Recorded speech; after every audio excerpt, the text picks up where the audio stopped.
What's up, everybody? Brad here, and yeah, here it is. This is the brand new, Series 2 Elite controller, and not just any version. This is actually the Taco Bell, the spicy fire sauce. This is the real deal, and this is honestly my first look, hands-on. I have not unboxed this thing. We've got our knife here in case we need it, but this is genuinely the first look here at the Xbox Elite Wireless Controller Series 2. It's a mouthful, but all that matters is how it feels in the hands. So let's take a look. So here we go. Obviously, this is a pretty high quality box here. Like this is, you can see there's kind of reflections going on here. Nothing really on the back, but let's just slide this. Look at this. Look at this thing. So this is clearly just a Taco Bell cover, but I'm okay with that. I am okay. I am not one to hate on Taco Bell. So you can see here, Elite Series V2. It's nice embossed. Really, you know, if you've unboxed a previous Elite controller, this has that same type of feel, but it's premium. It's nice, if you will. It's good. I don't know. This is the first time I've ever touched this thing. So let's just get that undone there. Although you could probably do that without the knife, but you know. Why not? Why not go all in? Oop, we got to do it up at the top here. And we're going to flip this bad boy around and see what kind of gems are hidden underneath. Okay, so this is the same material or same style, if you remember, from the original Elite. It shipped in this style of case, nice hard case in case you want to take it anywhere or store it or all that good stuff. And I believe it is also a charging case. So let's do the official. Are you guys ready here? Because all right, I'm very excited. Wow, look at that, all matte. Looks like an all matte black finish. The one thing, take note here, folks, this controller will never look this clean again because I will be getting my greasy paws all over it. But that's a nice presentation. You know, you don't see this a lot. A lot of times you just kind of rip the controller out and all that stuff. This is a nice presentation. I like, oh yeah, that's nice. That is nice. I mean,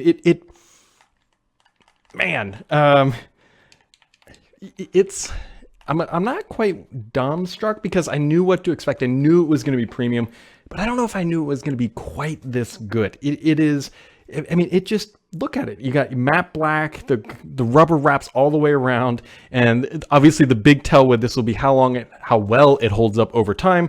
There have been some issues with the first gen breaking repeatedly, and I hope that Microsoft has learned their lessons from that. But you can see here, there's nice texture up on the finger, or on the triggers here, and they have that nice clunk feel to them. And of course, on back, you have your same paddles that you can customize and control them however you want. And you can see different little settings here. You can, I believe, what is that? Yeah, that's the trigger guards. So you can make shorter throws for your triggers. For you FPS fans or Apex Legend fans, holler at me because I'm a big Apex player. You can make the throws a bit shorter, and it feels nice. So what else comes in here? You've got this, what is this? Is this the charging? Yep, here's the charging puck, or the little dock, if you will. So it is USB Type-C, no surprise there, we knew that. And you can just, I believe, just wham bam, thank you ma'am, just right on top of that bad boy. Oh, I bet it's got to stay in the case. Is that how it works? This is embarrassing, I should know this. But it just, there we go. So it connects up onto the bottom. There you go. It connects just like that. And that is how you charge it. It's the reason why you can see it's tapered down that way, and that's what threw me off a little bit. But you just set it right there, and it charges just like that. That is nice. Now, you can't take the battery out. That is one thing that I am definitely going to be not a fan of, because obviously with a dedicated battery in the device, you know, if it breaks, that could be a real weak point. And then of course you have your 3.5 or your headphone jack there, and then your little chat pad jack.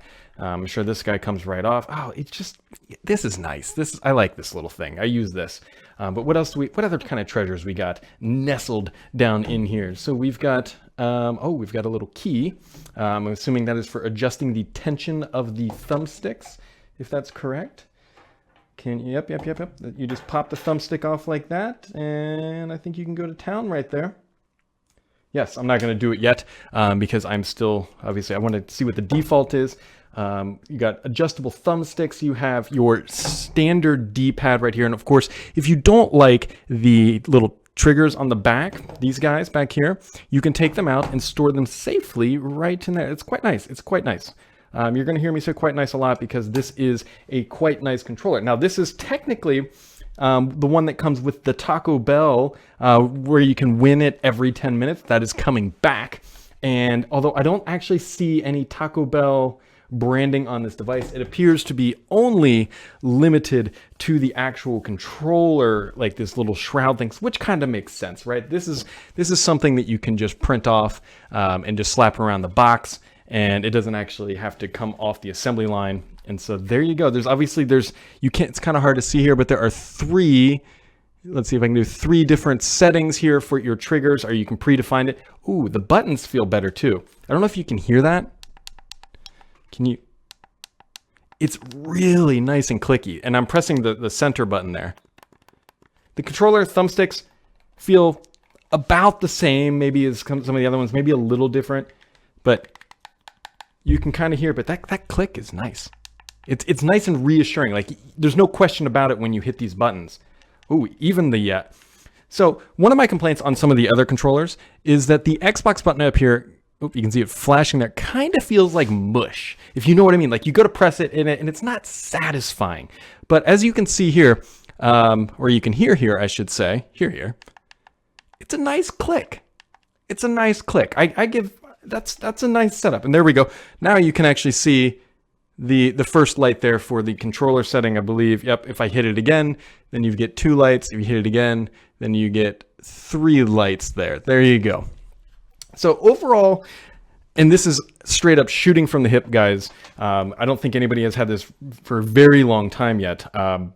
It feels nice. If you've used the previous series Elite controllers, you know what you're getting, a super premium feeling controller. Now, like I said previously, there's 2 big questions here. One, how is this rubberized grip going to play out over time, right?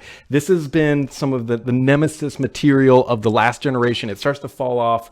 Actually, I've got mine right here. If you look, this is the previous gen material one, and you can see here, if we go to the overhead cam there, like, this is the problem with the old gen, right? That is what's going on. And so the question is, will this controller have that same issue? It's hard to tell. It's hard to tell. Only time will candidly tell at this point. But you can actually see them here side by side and take a little bit different. This is the new one on the left, the old one on the right that I still use frequently despite its flaws. And it's different, right? It's a little bit more matte black, if you will. Like, the bumper material is all tied in, right? There's no separate up here, which I believe means Bluetooth, because that's how Microsoft separated some of their Bluetooth controllers, was with that. I'm curious, can you swap components? You sure as heck can. So if you really like something on your original Elite, you can actually swap it over. And yeah, see, one of the other changes here is that on the current controller, or previous, I should say, it's a toggle for setting your finger profiles, or your button profiles. Over here, it's just a click of a button, which it's still, I mean, I like the click. If you can't tell, I like the click. Some other big differences here, obviously, on the old gen, you can swap the battery. The one thing that I have to figure out is if there's got to be a way to, like, restart this thing. You know how sometimes when you're, like, searching for a console, it doesn't work, you just rip the batteries out, turn it off, turn it back on. There's got to be a way to do that on this one, and I will have to investigate how to figure that out, because that is going to be a big deal here. But overall, first impressions, it feels like a quality controller. I'm quite happy with it.